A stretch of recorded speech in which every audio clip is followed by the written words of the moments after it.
हमारे द्वारा कभी भी किसी भी भर्ती परीक्षा संबंधित कोई दावा नहीं किया जाता है, क्योंकि दावा करके पूरा करना या मुकर जाना सरकार का काम है, हमारा नहीं। बीता एक साल और प्रदेश में भर्तियों का बुरा हाल, चाहे रीट जैसी परीक्षा हो या फिर एसआई भर्ती परीक्षा या फिर आरएस जैसी बड़ी भर्ती परीक्षा, हर कहीं देखने को मिली धांधली की धूल और युवाओं के भविष्य के साथ खिलवाड़, लेकिन परिणाम सिर्फ शून्य। जी हाँ, मैं बात कर रहा हूँ राजस्थान प्रदेश की, जहाँ पिछले एक साल में आयोजित हुई जितनी भी भर्तियाँ हों, हर कहीं गड़बड़ी, नकल या फिर उनमें फर्जीवाड़े के ही संकेत मिले।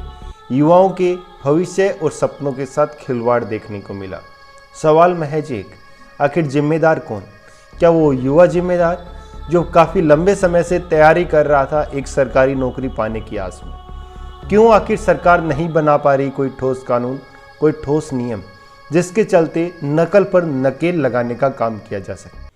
नमस्कार दोस्तों, मैं आपका अपना दोस्त पीसी बेनीवाल आपका स्वागत करता हूं आपके अपने YouTube चैनल पर।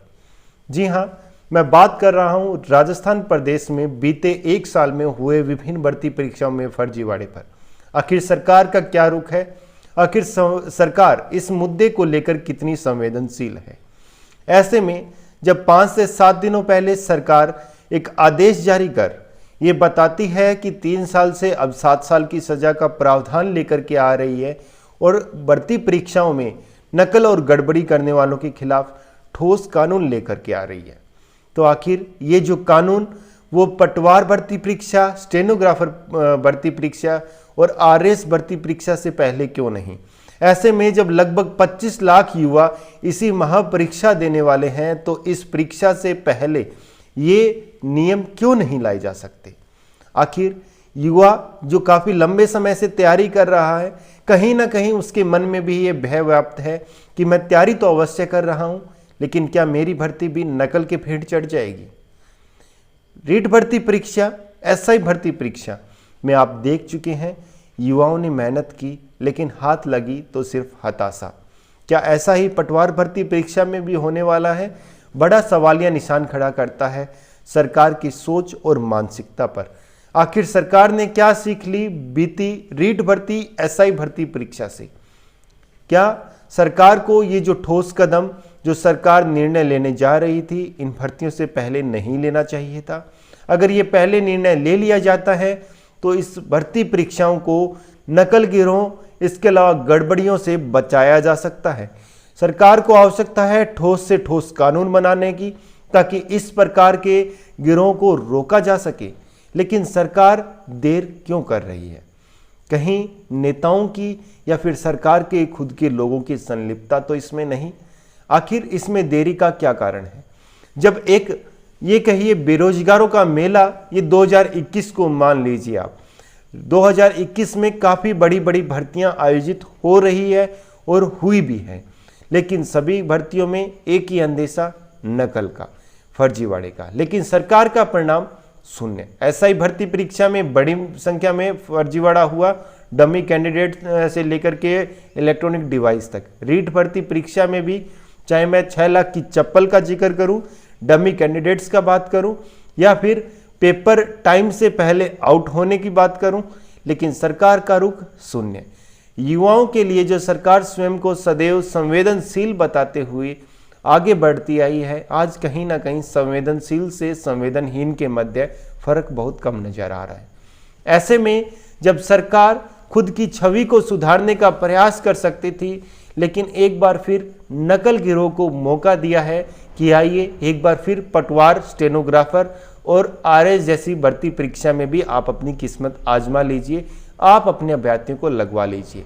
क्योंकि यदि सरकार ऐसा नहीं चाहती, इन पर रोक लगाना चाहती, तो ये अध्यादेश पटवार भर्ती परीक्षा, स्टेनोग्राफर भर्ती परीक्षा और आरएस जैसी भर्ती परीक्षा से पहले भी लाया जा सकता था। हालांकि इसमें संशोधन कर इसे पूर्ण रूपेण बाद में लागू किया जा सकता था, लेकिन कड़ी सजाओं का प्रावधान का अध्यादेश पहले सरकार जारी कर सकती थी, यदि सरकार सकारात्मक रुख युवाओं के भविष्य को ध्यान में रखते हुए रखती तो। क्या सरकार को हरियाणा जैसे छोटे से राज्य से सीखने की आवश्यकता नहीं, जहां पर नकल पर एक ठोस कानून बनाया गया। 3 साल से सजा का प्रावधान 7 साल किया गया। इसके अलावा पेपर रद्द होने की स्थिति में पेपर आयोजित करने में किया गया खर्चा, जितना खर्चा था वो नकल या फिर पेपर आउट या गड़बड़ी करवाने वाले व्यक्ति की जो संपत्ति है उससे नीलामी से वसूल करने जैसे नियम, और यदि नीलामी से भी पैसे वसूल ना हो तो कड़ी से कड़ी सजा और सजा को बढ़ाने का प्रावधान लागू नहीं किया जा सकता। क्या सरकार परीक्षा ऐसे केंद्रों पर जो पहले से विवादों की स्थिति में हैं उनको छोड़कर केवल सरकारी केंद्रों में आयोजित नहीं करवा सकती? क्या सरकार परीक्षा में शिक्षकों के लिए जो ड्यूटी है वो केवल सरकारी शिक्षकों तक ही सीमित नहीं रख सकती? क्या सरकार युवाओं को एक सुरक्षित भर्तियों का माहौल और एक सही और पारदर्शिता के साथ भर्ती परीक्षा करवाने में सक्षम नहीं है? ये सभी सवाल खड़े होते हैं राजस्थान प्रदेश की इस युवाओं के और सरकार के सामने।